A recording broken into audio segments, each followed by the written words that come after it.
Hello ನಮಸ್ತೆ ಎಲ್ರಿಗೂ, ಹೇಗಿದ್ರಲ್ಲ? ಈ ಸಲದ ವೀಕೆಂಡ್ಗೆ ಇನ್ನೊಂದು ಅದ್ಭುತವಾಗಿರುವಂಥ ಟಾಪಿಕ್ ಜೊತೆ ನಾನು ಬಂದಿದ್ದೀನಿ. ಇದೇನು ಅಂತಂದರೆ, ಪ್ರತಿಯೊಬ್ಬ ಮನುಷ್ಯನ ಅಲ್ಟಿಮೇಟ್ ಗೋಲ್ ಅಂತಂದರೆ ಅದು ತಾನು ಖುಷಿಯಾಗಿರಬೇಕು, ಯಾವಾಗಲೂ ನಗ್ನಗ್ತಾ ಇರಬೇಕು, ಚೆನ್ನಾಗಿರಬೇಕು ಅನ್ನೋದು. ಬಟ್ ಬ್ಯಾಂಕಲ್ಲಿ ಕೋಟಿ ಕೋಟಿ ಬ್ಯಾಲೆನ್ಸ್ ಇದ್ದರೂ ಕೂಡ, ಬಂಗ್ಲೆ ಅಂತ ಮನೆಯಲ್ಲಿದ್ದರೂ ಕೂಡ ತುಂಬಾ ಜನರಿಗೆ ಖುಷಿಯಾಗಿರೋದು ಗೊತ್ತಿರಲ್ಲ, ಅವರು ಖುಷಿಯಾಗಿ ಇರೋದಿಲ್ಲ ಕೂಡ. ಇದರ ಬದಲಾಗಿ ಒಂದು ಹೊತ್ತು ಊಟಕ್ಕೆ ಗತಿ ಇಲ್ಲದೆ ಗುಡಿಸಲಲ್ಲಿ ಮಲಗಿರ್ತಾರಲ್ಲ, ಅವರು ತುಂಬಾ ಖುಷಿಯಾಗಿರ್ತಾರೆ, ನಮಗಿಂತ ತುಂಬಾ ಚೆನ್ನಾಗಿ ನಿದ್ದೆ ಮಾಡ್ತಾರೆ ಕೂಡ. ಎಷ್ಟೇ ತಾಪತ್ರಯಗಳಿರಲಿ, ಎಷ್ಟೇ ಕಷ್ಟ ಇರಲಿ ಅಥವಾ ಕಷ್ಟ ಇಲ್ಲದೇನೂ ಕೂಡ ಇರಲಿ, ಖುಷಿಯಾಗಿ ಇರೋದಿದೆಯಲ್ವಾ, ಅದು ಒಂದು ಕಲೆ ಅಂತಲೇ ಹೇಳ್ಬೋದು. ಎಲ್ರಿಗೂ ಖುಷಿಯಾಗಿರೋದಕ್ಕಾಗಲ್ಲ, ಆದರೆ ಮನಸ್ಸು ಮಾಡಿದರೆ ಪ್ರತಿಯೊಬ್ಬರು ಖುಷಿಯಾಗಿರ್ಬೋದು. ಅದು ಹೇಗೆ ಏನು ಅನ್ನೋದನ್ನು ನನ್ನ ಇವತ್ತಿನ ವಿಡಿಯೋದಲ್ಲಿ ನಾನು ಪೂರ್ತಿಯಾಗಿ ಹೇಳ್ತಾ ಇದ್ದೀನಿ. ಅದಕ್ಕಿಂತ ಮುಂಚೆ ನೀವೇನಾದರೂ ನನ್ನ ಚಾನೆಲ್ಗೆ ಫಸ್ಟ್ ಟೈಮ್ ಭೇಟಿ ಕೊಡ್ತಾ ಇದ್ದೀರಾ, ಫಸ್ಟ್ ಟೈಮ್ ನನ್ನ ಈ ವಿಡಿಯೋ ನೋಡ್ತಾ ಇದ್ದೀರಾ ಅಂತಂದರೆ ಖಂಡಿತವಾಗ್ಲೂ ಸಬ್ಸ್ಕ್ರೈಬ್ ಆಗಿ. ಯಾಕಂತಂದರೆ ತುಂಬಾ ಒಳ್ಳೊಳ್ಳೆಯ ಟಿಪ್ಸ್ಗಳನ್ನು ಅಥವಾ ಮಾಹಿತಿಗಳನ್ನು ನಾನು ಹಾಕ್ತಾನೇ ಇರ್ತೀನಿ, ನೀವು ಎಲ್ಲ ವೀಡಿಯೋಗಳನ್ನು ಮಿಸ್ ಮಾಡದೆ ನೋಡ್ಬೋದು.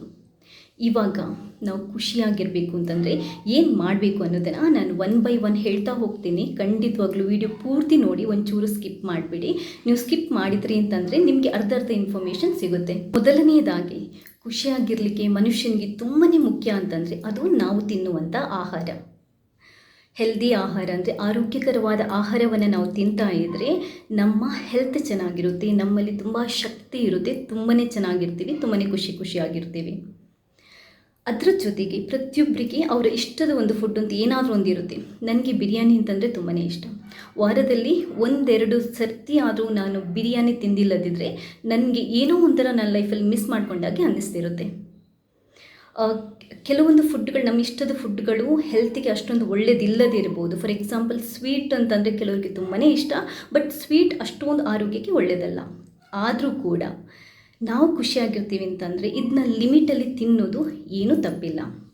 ಆದ್ದರಿಂದ ಹೆಲ್ದಿಯಾಗಿ ತಿಂದ್ಕೊಂಡು ನಮಗೆ ಇಷ್ಟದ ಫುಡ್ಡನ್ನು ಕೂಡ ನಾವು ಅವಾಗವಾಗ ತಿನ್ಕೊತಾ ಇದ್ದರೆ ನಾವು ಖುಷಿಯಾಗಿರ್ತೀವಿ. ಫುಡ್ಡು ತುಂಬಾ ಮುಖ್ಯ ಖುಷಿಯಾಗಿರೋದಕ್ಕೆ. ಮೊದಲನೆಯದು ಅಂತಂದರೆ ನಾವು ತಿನ್ನುವಂಥ ಆಹಾರ. ಈಗ ಎರಡನೇದು, ಒಳ್ಳೆ ಆಹಾರ ತಿಂದಿದ್ದಾಯಿತು. ನೆಕ್ಸ್ಟ್ ಏನು? ಚೆನ್ನಾಗಿ ಮಲಗಿ ನಿದ್ರಿಸೋದು. ಒಬ್ಬ ಎಡಲ್ಟ್ ಅಂದರೆ ಒಬ್ಬ ವಯಸ್ಸಿಗೆ ಬಂದಂಥ ವ್ಯಕ್ತಿ ಕಮ್ಮಿ ಅಂದರೆ ಕೂಡ 7-8 ಗಂಟೆ ಮಿನಿಮಮ್ ನಿದ್ದೆ ಮಾಡಬೇಕು ಪ್ರತಿದಿನ, ಮಿಸ್ ಮಾಡದೆ. ಮಕ್ಕಳಿಗೆ 10 ಗಂಟೆ ನಿದ್ದೆ ಮಾಡಲೇಬೇಕು. ದೊಡ್ಡವರಿಗೆ ನಾನು ಹೇಳ್ತಾ ಇರೋದು, ಖುಷಿಯಾಗಿರಬೇಕು, ನಮ್ಮ ಮೂಡು ಚೆನ್ನಾಗಿರಬೇಕು, ನಾವು ಬೇರೆಯವರ ಜೊತೆ ಚೆನ್ನಾಗಿ ಬೆರೆಯಬೇಕು, ಖುಷಿಯಾಗಿರಬೇಕು, ದಿನಪೂರ್ತಿ ಆ್ಯಕ್ಟಿವ್ ಆಗಿರಬೇಕು ಅಂತಂದರೆ ದಿನಕ್ಕೆ 7 ಗಂಟೆ ನಿದ್ದೆ ಮಾಡೋದು ತುಂಬಾ ಇಂಪಾರ್ಟೆಂಟ್. ಖುಷಿಯಾಗಿರಬೇಕಾದ್ರೆ ಎರಡನೇ ತುಂಬಾ ಮುಖ್ಯವಾದ ಒಂದು ಆಸ್ಪೆಕ್ಟ್ ಏನು ಅಂತಂದರೆ ಅದು ನಾವು ಚೆನ್ನಾಗಿ ನಿದ್ದೆ ಮಾಡೋದು. ಚೆನ್ನಾಗಿ ತಿಂದಿದ್ದಾಯಿತು, ಒಳ್ಳೆ ನಿದ್ದೆ ಮಾಡಿದ್ದಾಯಿತು. ನೆಕ್ಸ್ಟ್ ಏನು? ಇನ್ನು ನಾವು ದಿನ ಪೂರ್ತಿ ಖುಷಿಯಾಗಿರಬೇಕು, ಯಾವಾಗಲೂ ಖುಷಿಯಾಗಿರಬೇಕು ಅಂತಂದರೆ ನಮಗೆ ಇಷ್ಟಪಟ್ಟವರ ಜೊತೆ ಟೈಮ್ ಸ್ಪೆಂಡ್ ಮಾಡೋದು, ಒಳ್ಳೆ ಕಂಪ್ನಿ, ನಮ್ಮ ಮೂಡನ್ನು ಯಾರು ಚೆನ್ನಾಗಿ ಅಂದರೆ ಮನಸ್ಸನ್ನು ಯಾರು ಖುಷಿಯಾಗಿ ಇಡ್ತಾರೆ ನೋಡಿ, ಅವರ ಜೊತೆ ಟೈಮ್ ಸ್ಪೆಂಡ್ ಮಾಡೋದು ತುಂಬಾ ಮುಖ್ಯ. ಫಾರ್ ಎಕ್ಸಾಂಪಲ್, ನಿಮಗೆ ಮಕ್ಕಳ ಜೊತೆ ಟೈಮ್ ಸ್ಪೆಂಡ್ ಮಾಡೋದು ತುಂಬ ಇಷ್ಟ ಅಂತಂದರೆ ನೀವು ಮಕ್ಕಳ ಜೊತೆ ಟೈಮ್ ಸ್ಪೆಂಡ್ ಮಾಡಬೇಕು, ಅವ್ರ ಜೊತೆ ಮಾತಾಡಬೇಕು, ಆಟ ಆಡಬೇಕು. ಫ್ರೆಂಡ್ಸ್ಗಳ ಜೊತೆ ಟೈಮ್ ಸ್ಪೆಂಡ್ ಮಾಡೋದು ತುಂಬಾ ಇಷ್ಟ ಅಂತಂದರೆ ನೀವು ಫ್ರೆಂಡ್ಸ್ಗಳ ಜೊತೆ ಜಾಸ್ತಿ ಟೈಮನ್ನು ಸ್ಪೆಂಡ್ ಮಾಡಬೇಕು. ಅವಾಗೂ ಕೂಡ ನಾವು ಖುಷಿಯಾಗಿರ್ತೀವಿ. ಗಂಡ ಹೆಂಡತಿ ಜೊತೆ ಟೈಮ್ ಸ್ಪೆಂಡ್ ಮಾಡೋದು ಇಷ್ಟ ಅಂತಂದರೆ ನಮಗೆ ಯಾರು ಇಷ್ಟ ಇರ್ತಾರೋ ಅವ್ರ ಜೊತೆ ಟೈಮ್ ಸ್ಪೆಂಡ್ ಮಾಡೋದು. ಹಾಗೆಯೇ ಒಳ್ಳೆ ಕಂಪನಿ ಜೊತೆ ಟೈಮ್ ಸ್ಪೆಂಡ್ ಮಾಡೋದು. ಕೆಲವ್ರದ್ದು ಯಾವತ್ತೂ ನೋಡಿದರೂ ಕಂಪ್ಲೇಂಟ್ ಇರುತ್ತೆ, ಅವ್ರ ಜೊತೆ ನಾವು ಹೋದರೆ ನಮ್ಮ ಮೂಡ್ ಹಾಳಾಗೋಗುತ್ತೆ, ನಮ್ಮ ಮನಸ್ಸು ಹಾಳಾಗೋಗುತ್ತೆ. ಏನಾದರೂ ಕಂಪ್ಲೇಂಟ್, ಯಾವಾಗ ನೋಡಿದರೂ ಟೆನ್ಷನ್, ಯಾವಾಗ ನೋಡಿದರೂ ತೊಂದರೆ, ಕಂಪ್ಲೇಂಟ್ ಮಾಡ್ತಾನೇ ಇರ್ತಾರೆ. ಇವ್ರ ಜೊತೆ ಹೋಗ್ತಾ ಇದ್ದಾಗ ಜಾಸ್ತಿ ಬೆರೆತಕ್ಕೆ ಏನಾಗುತ್ತೆ, ನಮ್ಮ ಮೂಡ್ ಕೂಡ ಹಾಳಾಗುತ್ತೆ, ನಮಗೆ ಕೂಡ ಸ್ಯಾಡ್ ಅನಿಸುತ್ತೆ. ಅಂಥವ್ರ ಜೊತೆ ಜಾಸ್ತಿ ಬೆರೀಬಾರ್ದು. ನಮ್ಮ ಮನಸ್ಸನ್ನು ಖುಷಿಯಾಗಿ ಉಲ್ಲಾಸವಾಗಿ ಯಾರಿರ್ತಾರೆ ನೋಡಿ, ಅವರ ಜೊತೆ ಜಾಸ್ತಿ ಟೈಮ್ ಸ್ಪೆಂಡ್ ಮಾಡೋದ್ರಿಂದ ಕೂಡ ನಾವು ದಿನಪೂರ್ತಿ ಖುಷಿಯಾಗಿರಲು ಸಾಧ್ಯ. ನಾಲ್ಕನೇದು ತುಂಬಾ ಮುಖ್ಯ ಇತ್ತೀಚಿನ ಜನರಿಗೆ ಅಂತಂದರೆ ಅದು ನ್ಯೂಸ್ ಓವರ್ ಡೋಸನ್ನು ಕಮ್ಮಿ ಮಾಡೋದು. ಏನಿದು ನ್ಯೂಸ್ ಓವರ್ ಡೋಸ್ ಅಂತಂದರೆ, ಮನುಷ್ಯನಿಗೆ ನ್ಯೂಸ್ ತುಂಬಾ ಇಂಪಾರ್ಟೆಂಟ್. ಅಂದರೆ ನಾವು ಎಜುಕೇಟ್ ಆಗಿರಲಿಕ್ಕೆ, ಇವಾಗಿನ ಜಗತ್ತಿನ ಜೊತೆ ಬೆರೀಲಿಕ್ಕೆ, ಅಪ್ಡೇಟ್ ಆಗಿರಲಿಕ್ಕೆ, ಏನಾಗುತ್ತೆ ಅನ್ನೋದನ್ನು ತಿಳ್ಕೊಳ್ಳೋದಕ್ಕೆ ನ್ಯೂಸ್ ತುಂಬಾ ಮುಖ್ಯ. ಬಟ್ ಅನ್ಫಾರ್ಚುನೇಟ್ ಆಗಿ ಇವಾಗ ಏನಾಗಿದೆ ಅಂತಂದರೆ ನ್ಯೂಸ್ ಚಾನೆಲ್ಗಳನ್ನು ಅಥವಾ ನ್ಯೂಸ್ಗಳನ್ನು ನೋಡ್ತಾ ಇದ್ದರೆ ಯಾವಾಗ ನೋಡಿದರೂ ಸ್ಯಾಡ್ ನ್ಯೂಸ್, ಯಾವಾಗ ನೋಡಿದರೂ ನಮ್ಮ ಮನಸ್ಸನ್ನು ಬೇಜಾರು ಮಾಡುವಂಥ ನ್ಯೂಸ್, ವಿಪರೀತ ನ್ಯೂಸ್ಗಳನ್ನು ತೋರಿಸ್ತಾ ಇರ್ತಾರೆ. ಇದರಿಂದ ಏನಾಗುತ್ತೆ, ಒಂದ್ಸರಿ ನಾವು ನ್ಯೂಸ್ ಚಾನೆಲ್ಗೆ ನೋಡಿದ್ವಿ ಅಂತಂದರೆ ನಮ್ಮ ಮೂಡೇ ಆಫ್ ಆಗಿ ಹೋಗುತ್ತೆ. ಯಾವಾಗಲೂ ನಾವು ಯಾವ ಥರ ನ್ಯೂಸನ್ನು ನೋಡಬೇಕು ಅಂತಂದರೆ ಅದು ನಮ್ಮ ನಾಲೆಜನ್ನು ಇಂಪ್ರೂವ್ ಮಾಡಬೇಕು, ನಮ್ಮ ಲೈಫನ್ನು ಅಪ್ಲಿಫ್ಟ್ ಮಾಡಬೇಕು, ನಮ್ಮನ್ನು ಸಂತೋಷವಾಗಿಡಬೇಕು ಅಥವಾ ಎಂಟರ್ಟೈನ್ ಮಾಡಬೇಕು. ಇಂಥ ನ್ಯೂಸನ್ನು ನಾವು ನೋಡಬೇಕು, ಆವಾಗ ನಾವು ಖುಷಿಯಾಗಿರ್ತೀವಿ. ಅದರ ಬದಲಾಗಿ ಅಲ್ಲಿ ಸತ್ರು, ಇಲ್ಲಿ ಸತ್ರು, ಅಲ್ಲಿ ಅವರನ್ನು ಕೊಂದರು, ಇಲ್ಲಿ ಇವರನ್ನು ಕೊಚ್ಚಿ ಕೊಲೆ ಮಾಡಿದರು ಅನ್ನುವಂಥ ನ್ಯೂಸನ್ನು ನೋಡಿದರೆ ನಾವು ಎಷ್ಟು ಸ್ಯಾಡ್ ಆಗಿರ್ತೀವಿ ಅನ್ನೋದು ನಿಮಗೆ ಗೊತ್ತು. ಸೊ ಈ ಥರ ನ್ಯೂಸ್ಗೆ ಓವರಾಗಿ ಅಡಿಕ್ಟ್ ಆಗಿರೋದು, ಓವರ್ ಡೋಸನ್ನು ತಪ್ಪಿಸಿ ಎಷ್ಟು ಬೇಕು ಅಷ್ಟು ಮಾತ್ರ ಇದ್ದರೆ ನಾವು ದಿನಪೂರ್ತಿ ಖುಷಿಯಾಗಿರಲು ಸಾಧ್ಯ. ಇದು ತುಂಬ ತುಂಬ ತುಂಬ ಇತ್ತೀಚಿನ ದಿನಗಳಲ್ಲಿ ಪ್ರತಿಯೊಬ್ಬರಿಗೂ ತುಂಬಾ ಅಗತ್ಯವಾಗಿ ಬೇಕಾಗಿರುವಂಥದ್ದು. 5ನೇದು ತುಂಬಾ ಇಂಪಾರ್ಟೆಂಟ್ ಏನು ಅಂತಂದರೆ, ಪ್ರತಿಯೊಬ್ಬರಿಗೂ ಏನಾದರೂ ಒಂದು ಆಸಕ್ತಿಕರವಾದಂಥ ವಿಷಯಗಳಿರುತ್ತೆ. ನಿಮ್ಮಲ್ಲಿ ಯಾವುದಾದ್ರೂ ಒಂದು ಟ್ಯಾಲೆಂಟ್ ಇರುತ್ತೆ ಅಥವಾ ಇದನ್ನ ಮಾಡಿದ್ರೆ ನಾವು ತುಂಬಾ ಖುಷಿಯಾಗಿರ್ತೇವೆ ಅನ್ನೋದಿರುತ್ತೆ, ಒಂದು ಪ್ಯಾಷನ್ ಅಂತ ಇರುತ್ತೆ. ನನಗೆ ಪೇಂಟಿಂಗ್ ಮಾಡೋದು ಅಂತಂದರೆ ತುಂಬ ಇಷ್ಟ ಆಯಿತು. ನಾನು ಅವಾಗವಾಗ ನನಗೆ ಅಂದರೆ ಫ್ರೀ ಟೈಮ್ ಇದ್ದಾಗ ನಾನು ಡ್ರಾಯಿಂಗ್ ಮಾಡ್ತೀನಿ. ಅಥವಾ ನನಗೆ ಮ್ಯೂಸಿಕ್ ಕೇಳೋದು ತುಂಬಾ ಇಷ್ಟ. ನಾನು ಅವಾಗವಾಗ ನನಗೆ ಫ್ರೀ ಟೈಮ್ ಇದ್ದಾಗ ಮ್ಯೂಸಿಕ್ ಕೇಳ್ತಾ ಇರ್ತೀನಿ. ತುಂಬ ಅಂದರೆ ತುಂಬಾ ಇಷ್ಟ. ಇದು ನನ್ನ ಮೂಡನ್ನು ಲೈಟ್ ಮಾಡುತ್ತೆ, ನನ್ನ ಸ್ಟ್ರೆಸ್ಸನ್ನು ರಿಲೀಸ್ ಮಾಡುತ್ತೆ, ನಾನು ತುಂಬಾ ಖುಷಿಯಾಗಿರ್ಲಿಕ್ಕೆ ಹೆಲ್ಪ್ ಆಗುತ್ತೆ. ನನಗೆ ಮೊಹಮ್ಮದ್ ರಫಿ ಇರ್ಬೋದು, ಕಿಶೋರ್ ಕುಮಾರ್, ಲತಾ ಮಂಗೇಶ್ಕರ್ ಇವರದ್ದೆಲ್ಲ ಸಾಂಗ್ಸ್ ಅಂತಂದರೆ ತುಂಬಾ ಇಷ್ಟ. ಮನೆಯಲ್ಲಿ ಫ್ರೀ ಇದ್ದಾಗ ಅಥವಾ ಮನೆ ಒಳಗಡೆ ಬಂದಾಗ ನಾನು ಈ ಸಾಂಗ್ಸ್ಗಳನ್ನು ಕೇಳ್ತಾ ಇದ್ದರೆ ನಾನು ಯಾವುದೋ ಲೋಕದಲ್ಲಿರ್ತೀನಿ, ಅಷ್ಟು ಖುಷಿಯಲ್ಲಿರ್ತೇನೆ.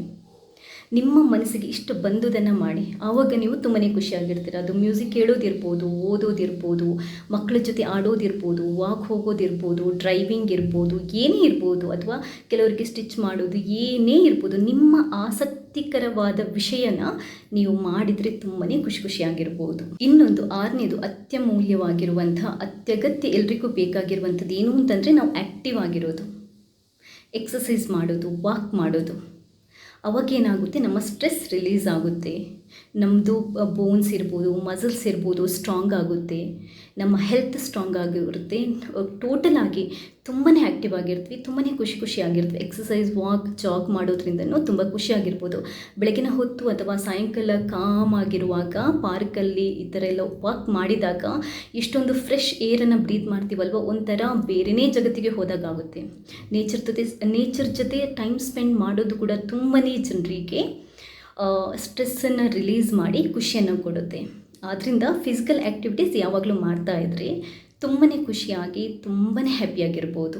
ಇನ್ನೊಂದು ನನ್ನ ತುಂಬಾ ಇಷ್ಟದಿದು, ನಾನು ಮತ್ತು ಯಾವಾಗಲೂ ನಾನು ಇದನ್ನ ಫಾಲೋ ಮಾಡ್ಕೊಂಡು ಬರ್ತೀನಿ. ಅದೇನು ಅಂತಂದರೆ ಬೇರೆಯವರಿಗೆ ಒಳ್ಳೆಯದನ್ನು ಬಯಸೋದು.